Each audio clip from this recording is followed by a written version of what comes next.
Hello दोस्तों, स्वागत है आपका एक बार फिर से आपके अपने यूट्यूब चैनल इतिहास पे चर्चा पे। हमने सिंधु सभ्यता की उत्पत्ति, उसका विकास, सिंधु सभ्यता और वैदिक सभ्यता में अंतर, ये काफी कुछ डिटेल में पढ़ा था। और सिंधु सभ्यता और वैदिक सभ्यता में अंतर, ये वाला क्वेश्चन जो है सब्जेक्टिव पेपर जो हरियाणा पब्लिक सर्विस कमीशन अभी जो फिलहाल में ही हुआ था, तो उसका क्वेश्चन पूछा गया था मेंस एग्जाम में। तो वो भी एक बार ध्यान में रखना, काफी इंपॉर्टेंट क्वेश्चन है, क्योंकि आगे एसपीएससी जो है असिस्टेंट प्रोफेसर की वैकेंसी शायद निकालेगी, तो उसमें भी मेंस एग्जाम हो सकता है। तो उसमें भी ये पूछ सकते हैं, क्योंकि रिपीटेड क्वेश्चन होते हैं, है हरियाणा पब्लिक सर्विस कमीशन ही है, पीएससी पूछ रहा है, तो पेपर वहीं से सेट होता है, तो मे भी वो इम्पोर्टेंट हो सकता है। तो हम आज पढ़ेंगे सिंधु सभ्यता के प्रमुख तत्व, कि जो सिंधु सभ्यता की खुदाई हुई, उसका विकास हुआ, और हम सब साबित कर पाए कि भारत में भी 326 ईस्वी पूर्व, तो सिकंदर के आक्रमण से पूर्व, अगर काफी जो पाश्चात्य विद्वान उन्होंने बोला था कि भारत में कोई सभ्यता थी ही नहीं, तो उसको हमने गलत साबित किया हमारे पुरातत्वविदों ने, और अनेक खुदाइयां करवाई, वहां से जो पुरावस्तु मिले उसके आधार पर उत्खनन कार्य करवाए, जिससे साबित हुआ कि यहाँ भी मेसोपोटामिया और सुमेरियन जो सभ्यता है उसके समय पे कोई सभ्यता का अस्तित्व था। तो आज हम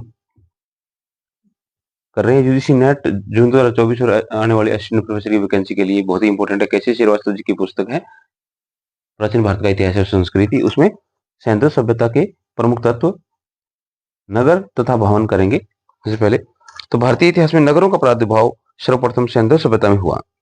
नगर एक ऐसा विशाल जनसमूह होता है जिसकी जीविका प्रधानता उद्योग धंधों तथा व्यापार वाणिज्य पर निर्भर करती है। व्यावसायिक उत्पादनों के विनिमय द्वारा उसे ग्रामों से खाद्यान्न प्राप्त होता है। हड़प्पा सभ्यता के नगरों की खुदाई पर विशेष ध्यान दिया गया है। प्रमुख नगर जिनकी खुदाई की गई है: हड़प्पा, मोहनजोदड़ो, चहुंदड़ो, लोथल, कालीबंगा, बनवाली तथा धोलावीरा। इन सब के बारे में, एक एक के बारे में हम डिटेल से आगे पढ़ेंगे। और इम्पोर्टेंट भी है कि ये क्वेश्चन कई बार पूछा जाता है कि कौन से, ये जो हड़प्पा पुरास्थल है उचित मिलान कीजिए, और उनका उत्खनन, या तो उत्खनन किसने करवाया ये पूछ लेते हैं, या तो फिर उत्खनन कब हुआ था वो आपको ईयर दे देते हैं। ठीक है, तो ये भी इंपॉर्टेंट है, ध्यान रखने वाली बातें भी हैं। तो इनके बारे में, एक एक के बारे में हम आगे विस्तार से पढ़ेंगे। तो जो हड़प्पा सभ्यता है उसकी खुदाई की गई, और उसके प्रमुख नगर थे जो जिनकी खुदाई की गई, वो थे हड़प्पा, मोहनजोदड़ो, चहुंदड़ो, लोथल, कालीबंगा, बनवाली तथा धोलावीरा। इन्हीं के आधार पर इस सभ्यता के नगर नियोजन तथा भवन विन्यास की जानकारी प्राप्त की जा सकती है। इनमें भी क्षैतिज उत्खनन केवल मोहनजोदड़ो का ही हुआ है। तो क्षैतिज उत्खनन किसका हुआ? सिर्फ मोहनजोदड़ो का हुआ है। उत्खनन की विधियां, उत्खनन क्या होता है और उत्खनन की विधियां हैं, इसके ऊपर हमने वीडियो बनाया हुआ है। तो अगर आपको इस क्वेश्चन में थोड़ा डाउट है क्षैतिज उत्खनन और क्या होता है इसके बारे में, अगर आपको पता नहीं है तो आप मेरी पुरानी वीडियो देख सकते हैं। हड़प्पा तथा मोहनजोदड़ो। सिंधु सभ्यता के प्रमुख नगरों में मोहनजोदड़ो तथा हड़प्पा उल्लेखनीय है। हड़प्पा अभी जो पाकिस्तान के पंजाब प्रांत के अंतर्गत साहिवाल जिले में स्थित है।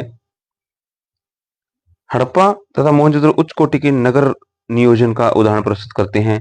उनका विभाजन दुर्ग रूप में किया गया है, जिनमें पारिखा, प्राकार, द्वार, अटालक, अटालक मतलब बुर्ज, टावर, राजमार्ग, प्रासाद, कोष्ठागार, सभा, जलाशय आदि वास्तु के सभी तत्व प्राप्त होते हैं।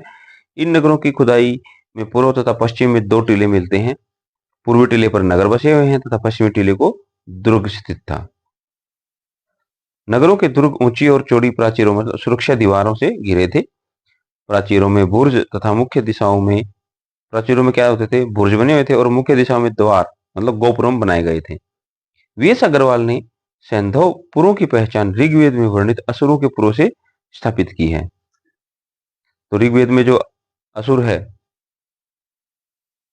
उनके पुर थे, तो पुरों से सैंधव पुरों की पहचान या उनमें संबंध स्थापित किया है किसने? वीएस अग्रवाल जी ने। इनका निर्माण एक सुनियोजित योजना के आधार पर हुआ था। हड़प्पा के टीले का सबसे पहले 1826 में चार्ल्स मैसन ने उल्लेख किया था। तो हड़प्पा का जो टीला है कि हाँ यहाँ पे कोई सभ्यता थी, इसका सबसे पहले उल्लेख किया था किसने? चार्ल्स मैसन ने। और कब किया था? 1826 में। एनसीईआरटी में भी आपको एक क्वेश्चन मिल जाएगा। तत्पश्चात जनरल कनिंघम ने 1853 तथा 1873 ईस्वी में इसका सर्वेक्षण कर कुछ पुरावस्तुएं प्राप्त की। 1912 ईस्वी में जे फ्लिट ने यहाँ से प्राप्त की गई सामग्रियों पर रॉयल एशियाटिक सोसाइटी द्वारा प्रकाशित पत्रिका में एक लेख प्रस्तुत किया। रॉयल एशियाटिक सोसाइटी द्वारा एक पत्रिका प्रकाशित होती थी, उसमें कि यहाँ पे कुछ वस्तुएं मिली है, उनका प्रकाशन सबसे पहले किसने करवाया था? 1912 में जे फ्लिट ने करवाया था।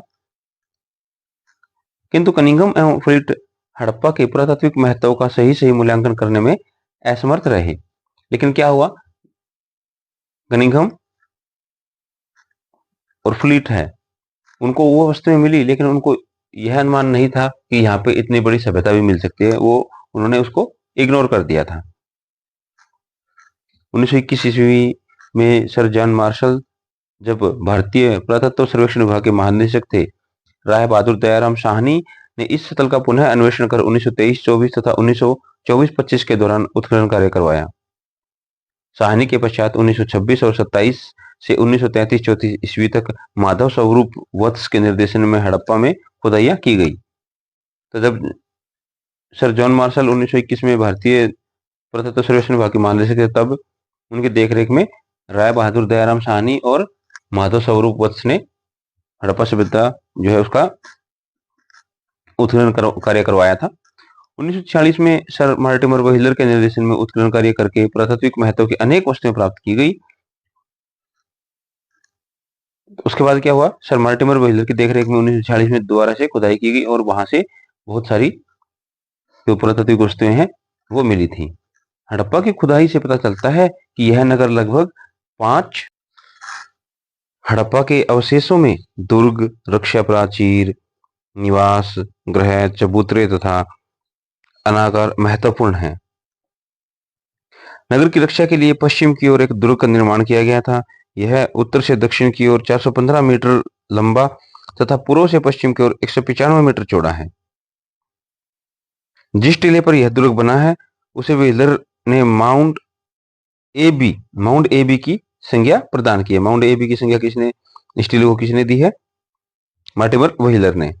दुर्ग के चारों ओर एक सुरक्षा दीवार बनी थी जो अपने आधार पर 13.5 मीटर चौड़ी थी। इसमें स्थान स्थान पर द्वार यानी गोपुरम और उसके समीप रक्षक गृह बने हुए थे। हड़प्पा में मोहनजोदड़ो के समान विशाल भवन है उनके अवशेष नहीं मिलते हैं।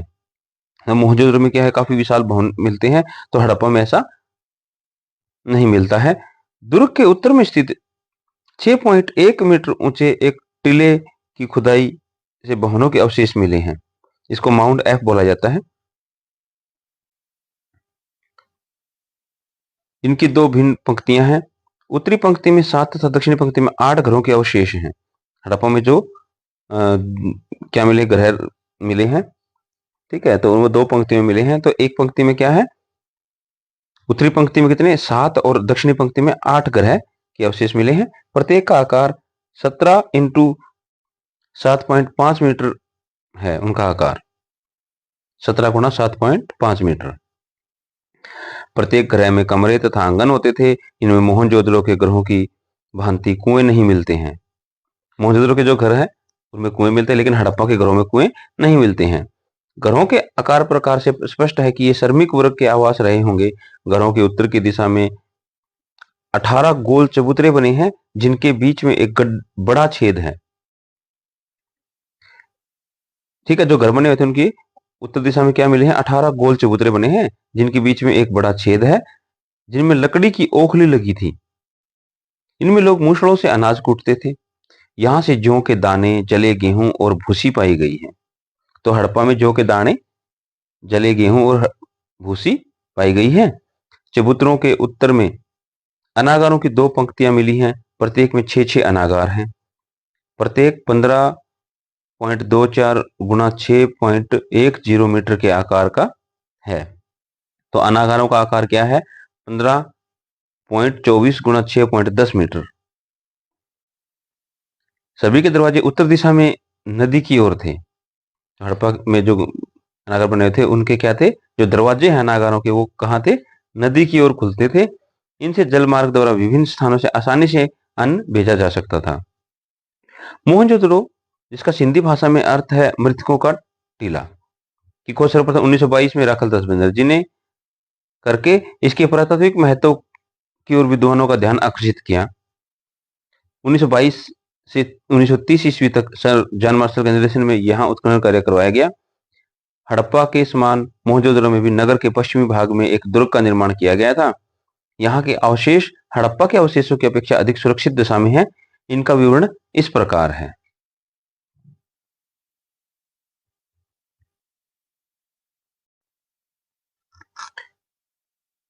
तो मोहनजोदड़ो से जो अवशेष मिले हैं वो काफी सुरक्षित अवस्था में मिले हैं हड़प्पा की अपेक्षा। और तो जो भी वहां से कुछ अवशेष मिले हैं वो क्या क्या है? पहला है बृहत स्नानागार। यह मोहनजोदड़ो का सर्वाधिक उल्लेखनीय स्मारक है जो उत्तर से दक्षिण तक 180 यानी 54.86 मीटर तथा पूर्व से पश्चिम तक की 108 यानी लगभग 33 मीटर है। इसका कितना फैला हुआ था? ये 54.86 मीटर गुणा 33 मीटर। इसके केंद्रीय खुले प्रांगण के बीच जलकुंड या जलाशय बना है। यह 39 फुट यानी 11.89 मीटर लंबा और 23 फुट यानी 7.01 मीटर चौड़ा तथा 8 फुट यानी 2.44 मीटर गहरा है। तो जो जलाशय है उसका साइज क्या है? 11.89 इंटू 7.01, 11.89 इंटू 7.01 इंटू 2.44 मीटर। तो लंबाई, चौड़ाई और गहराई तीनों इसकी दी गई है। ठीक है, 11.89 इंटू 7.01 इंटू 2.44 मीटर। मीटर में ज्यादा पूछा जाता है, ये फुटों में नहीं पूछा जाता है। इसमें उतरने के लिए उत्तर तथा दक्षिण की ओर सीढ़ियां बनी हैं। जलाशय की फर्श पक्की ईंटों की बनी है। फर्श तथा दीवार की जुड़ाई जिप्सम से की गई है। बाहरी दीवार पर बिटुमन का 1 इंच मोटा यानी 2.54 सेंटीमीटर प्लस प्लास्टर लगाया गया है। वहां पे जिप्सम तथा बिटुमन जलाशय को सुदृढ़ बनाते हैं। विशाल स्नानागार भवन के दक्षिणी पश्चिमी छोर पर एक नाली थी जिसके द्वारा पानी निकलता था। जलाशय के 3 और बरामदे और उनके पीछे कई कमरे तथा गैलरियां थी। इन्हीं में से एक कमरे में क्या होता था? इन्हीं में से एक कमरे में ईंटों की दोहरी पंक्ति से बनाया गया कुआं था जिससे स्नानागार में पानी भरा जाता था। तो स्नानागार में पानी कहां से भरा जाता था? बहुत बार क्वेश्चन पूछा गया है, टीजीटी एसएसटी में पूछते हैं ये, तो पीजीटी के लिए भी इंपॉर्टेंट है कि जो मोहनजोदड़ो का विशाल स्नानागार था उसमें पानी कहां से भरा जाता? नदियों से, नालों से, कुओं से, है ना? तो इसका आंसर क्या आएगा? कुओं से पानी इसमें भरा जाता था।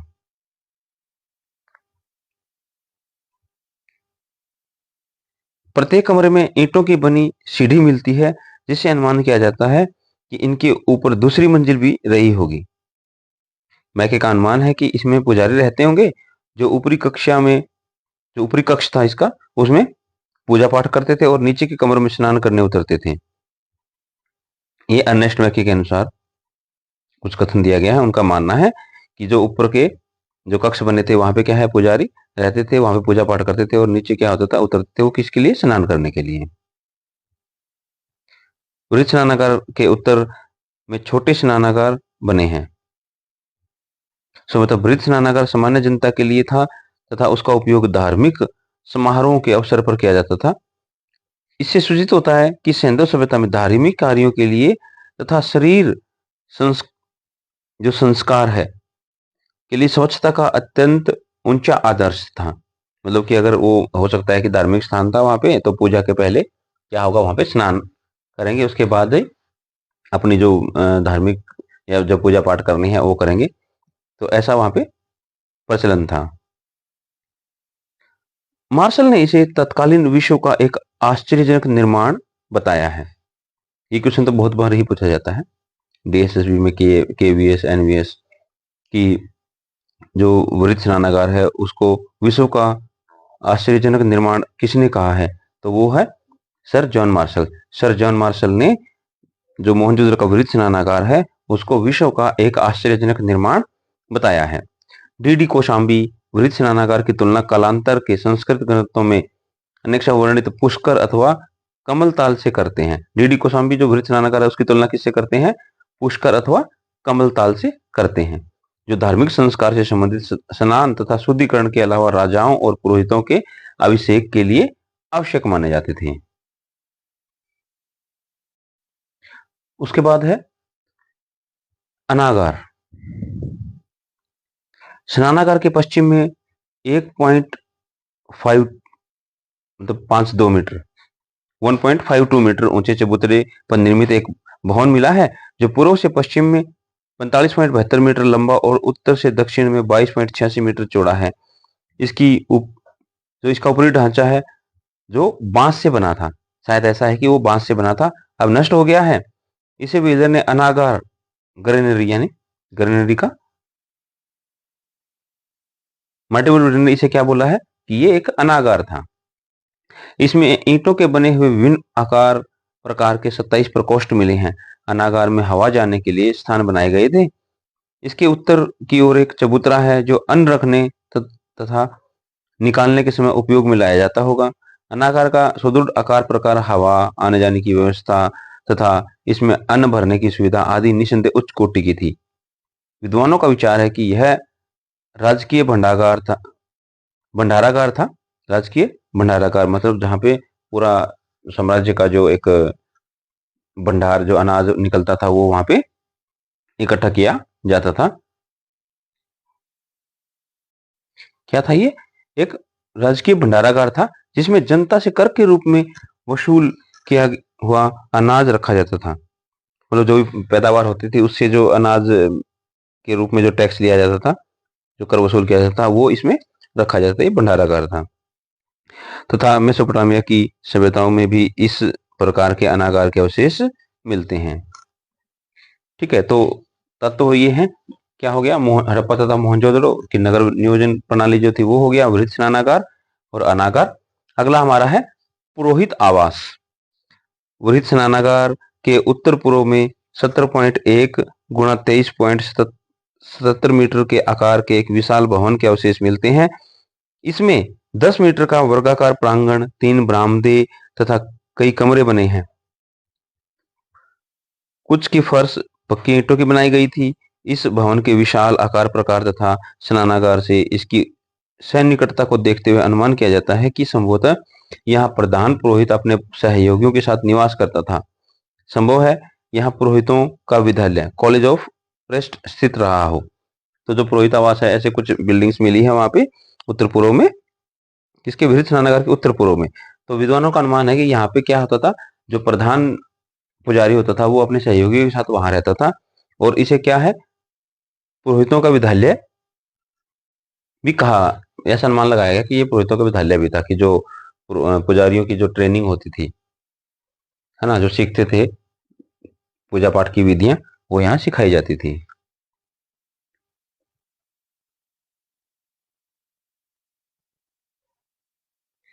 अगला है सभा भवन। दुर्ग के दक्षिण की ओर 27 गुना 27 मीटर के आकार का एक वर्गाकार भवन मिलता है, जिसे सभा भवन कहा गया है। इसमें ईंटों के 20 चौकोर स्तंभों के अवशेष मिले हैं। इनकी 4 कतारें हैं, प्रत्येक में 5-5 स्तंभ हैं। मुख्य प्रवेश द्वार उत्तर की ओर था। संभवतः इन स्तरों पर भवन की छत टिकी हुई थी। इस प्रकार यह स्तंभों वाला भवन था। भवन के भीतर बैठने के निमित्त चौकियां बनाई गई थी। मैके के विचार में यहाँ कोई बाजार नहीं लगती होगी।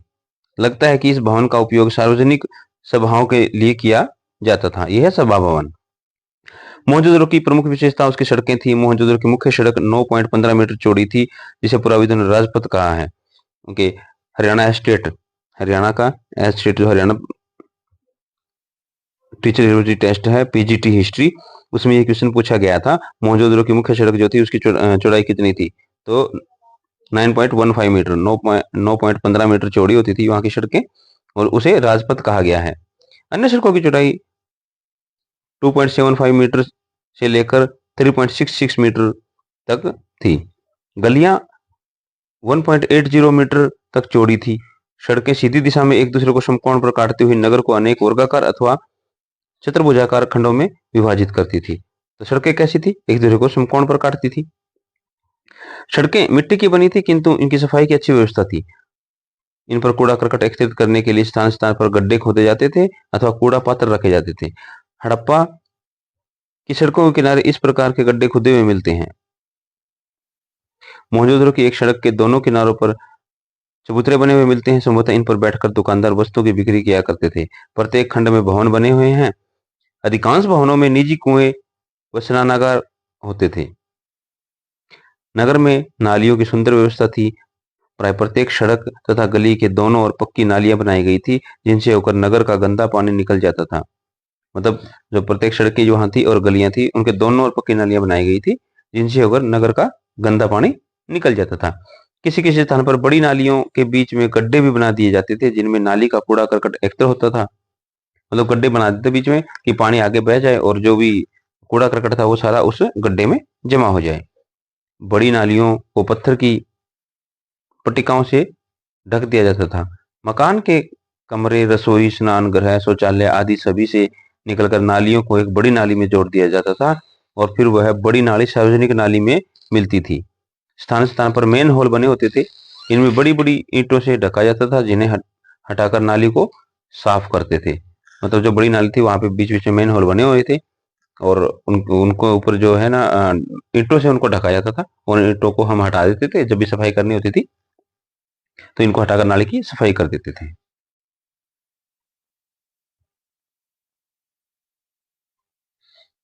नालियों की यह विस्तृत व्यवस्था सिंधु सभ्यता की अद्भुत विशेषता थी, जो किसी अन्य समकालीन नगर में नहीं प्राप्त होती है। नालियों की जो व्यवस्था थी, ये व्यवस्था किसी भी समकालीन जो मेसोपोटामिया या मिस्र की सभ्यता है, सुमेरियन सभ्यता है, ये कहीं पे भी नहीं मिलती है। इसकी देखरेख अवश्य ही आधुनिक युग की भांति नगर पालिकाओं द्वारा की जाती होगी। रोम निवासियों के काल तक किसी भी दूसरी सभ्यता के अंतर्गत सिंधु सभ्यता के समान नालियों का सुप्रबंध देखने को नहीं मिलता है। 18वीं सदी के पूर्व लंदन तथा पेरिस जैसे नगरों में सफाई की इतनी उत्तम व्यवस्था स्थापित नहीं हो पाई थी। मतलब जो अगर कुछ पूर्वी देशों की बात करें तो लंदन और पेरिस जैसे शहरों में 18वीं सदी तक भी ऐसी व्यवस्था नहीं थी, जैसी हड़प्पा और मोहनजोदड़ो में नालियों की जो व्यवस्था थी। मकान, नालियां और स्नानघर अच्छी तरह पकाई गई ईंटों की सहायता से बनते थे। ईंटें चतुर्भुजाकार होती थी। मोहनजोदड़ो से प्राप्त सबसे बड़ी ईंट 51.43 सेंटीमीटर गुणा 26.27 सेंटीमीटर गुणा 6.35 सेंटीमीटर के आकार की है। तो जो सबसे बड़ी ईंट मिली है मोहनजोदड़ो से, उसका आकार क्या है? 51.43 गुणा 26.27 गुणा 6.35 सेंटीमीटर है। ठीक है, ये आपको कहीं नहीं मिलेगा, इतना डीपली दिया गया क्वेश्चन है ये, और पूछ भी सकते हैं ये। समांतर 27.94 सेंटीमीटर गुणा 13.97 सेंटीमीटर गुणा 6.35 सेंटीमीटर अनुपात, जो इंट्रो का एक अनुपात था। ये तो बहुत बार पूछा जाता कि जो मोहनजोदड़ो और हड़प्पा सभ्यता थी या सिंधु घाटी सभ्यता में इंट्रो का अनुपात क्या था? तो 4:2:1, 4:2:1, तो आधा आधा होता जाएगा, 4 था वो 2 1, याद रखना है। तो ईंटों का अनुपात है, ये तो बहुत बार भी पूछा गया क्वेश्चन है भाई, तो इसको तो आप नोट डाउन ही करना कि सिंधु घाटी सभ्यता में या मोहनजोदड़ो से जो ईंटें मिली है उनका अनुपात क्या था? तो 4:2:1 के आकार की ईंटों का प्रयोग किया गया है। सबसे छोटी ईंट का आकार 24.13 गुणा 11.05 गुणा 5 गुणा 5.08 सेंटीमीटर है। सबसे छोटी ईंट कितनी है? उसका साइज है 24.13 गुणा 11.05 गुणा 5.08 सेंटीमीटर है। और सबसे बड़ी ईंट है जो, वो है 51.43 गुणा 26.27 गुणा 6.35। सबसे छोटी ईंट का आकार 24.13 गुणा 11.05 गुणा 5.08 सेंटीमीटर है। उल्लेखनीय है कि सिंधु सभ्यता की समकालीन मिस्री सभ्यता में पक्की ईंटों का प्रयोग नहीं किया गया तथा मेसोपोटामिया में भी इनका सीमित मात्रा में ही प्रयोग मिलता है। तो पक्की ईंटों का प्रयोग हड़प्पा सभ्यता में हुआ था, लेकिन इसकी जो समकालीन सभ्यताएं हैं, जैसे मिस्र की सभ्यता है, वहां पे इसका प्रयोग नहीं हुआ। मेसोपोटामिया में थोड़ा बहुत इसका प्रयोग मिलता है। सिंधु सभ्यता के भवन 3 प्रकार के हैं: निवास गृह, विशाल भवन तथा सार्वजनिक स्नानागार। यहाँ के छोटे मकानों में 2 कमरे होते थे, जबकि बड़े मकान महलों के आकार के होते थे। मकानों के दरवाजे गलियों की ओर होते थे। मुख्य सड़क के कोलाहल मतलब भीड़ एवं प्रदूषण से बचने के लिए शायद जो शोर होता था, बाहर का मुख्य सड़क का जो शोर शराबा था, और प्रदूषण से बचने के लिए शायद दरवाजे, खिड़कियां एवं रोशनदान सड़कों की ओर न होकर पीछे की तरफ खुलते थे। प्रत्येक मकान में रसोई घर, आंगन, कुएं, स्नानागार तथा ढकी नालियां बनी होती थी। मकानों के दरवाजे समतल लकड़ी के बनते थे और मध्य में न होकर अंत में लगाए जाते थे। मकानों की छतें भी लकड़ी की मकानों की छतें लकड़ी से बनाई जाती थी, जिस पर चढ़ने के लिए पक्की ईंटों की सीढ़ियां बनाई जाती थी। मकान एक दूसरे से स्टाकर बनाए जाते थे, किंतु कभी-कभी 2 मकानों के बीच में 1 फुट चौड़ा गलियारा भी छोड़ दिया जाता था। मकानों की नींव पक्की ईंटों से भरी जाती थी, जिनके ऊपर सीधी दीवार खड़ी होती थी। दीवारों में क्या होता था, हवा तथा प्रकाश के लिए पत्थर की जाली लगाई जाती थी। अभी भी जैसे गांव में हम अगर पुराने मकान देखते हैं तो हवा के लिए क्या होता था, पहले जो गांव के जो लोग हैं, विंडो नहीं लगती थी। विंडो की जगह हवा के लिए क्या रहता था, जैसे डिजाइन में जो है ना, होल छोड़ देते थे ईंटों से, तो ईंटों से डिजाइन करके जाली लगाई जाती थी। इससे सूचित होता है कि हड़प्पा संस्कृति के लोग स्वास्थ्य तथा सफाई के प्रति अत्यंत सजग थे। मकानों की फर्श पक्की नहीं थी, बल्कि केवल मिट्टी कूटकर इसके ऊपर कच्ची पक्की ईंटें बिछाकर ही बनाई जाती थी। मतलब आंगन में क्या होता था, कच्ची और पट्टी जैसे भी ईंटें मिलती थी वो आंगन में बिठा दी जाती थी और थोड़ा उसमें मिट्टी भर दी जाती थी। तो हड़प्पा और मोहनजोदड़ो के जो कुछ तत्व थे वो हमारा हो गया है। उससे आगे जो अलग से जो नगर मिले हैं उनका हम अध्ययन करेंगे। आज की वीडियो देखने के लिए धन्यवाद। अगर ये वीडियो आपको पसंद आई है तो लाइक, शेयर और कमेंट जरूर करना। ये किताब बहुत मोटी है, इसको हमें बहुत फास्टली करना पड़ेगा। लंबी लंबी वीडियो हो जाती है, थोड़ा टाइम भी ज़्यादा कंज्यूम होता है, लेकिन आप लोग अगर सहयोग करेंगे, ज़्यादा से ज़्यादा सब्सक्राइब करेंगे, लाइक करेंगे, शेयर और कमेंट करेंगे, तो मुझे मोटिवेशन मिलता है उससे, और निश्चय ही ये किताब आपके लिए बहुत उपयोगी सिद्ध होगी। यूजीसी नेट के लिए, जेआरएफ के लिए अगर आप कर रहे हैं, या फिर पीएचडी एडमिशन के लिए। 100% पीएचडी एडमिशन तो कोई रोक ही नहीं सकता अगर ये किताब करी आपने। प्रीवियस ईयर पेपर भी हम करेंगे साथ के साथ, और जो मध्यकालीन भारत की एच.सी. वर्मा जी की किताब है, या फिर शेखर बंदोपाध्याय जो हैं उसकी, और साथ में शायद एनसीईआरटी भी, ओल्ड एनसीईआरटी हम करेंगे। तो बने रहिए मेरे साथ वीडियो देखने के लिए। एक बार फिर से आपका धन्यवाद।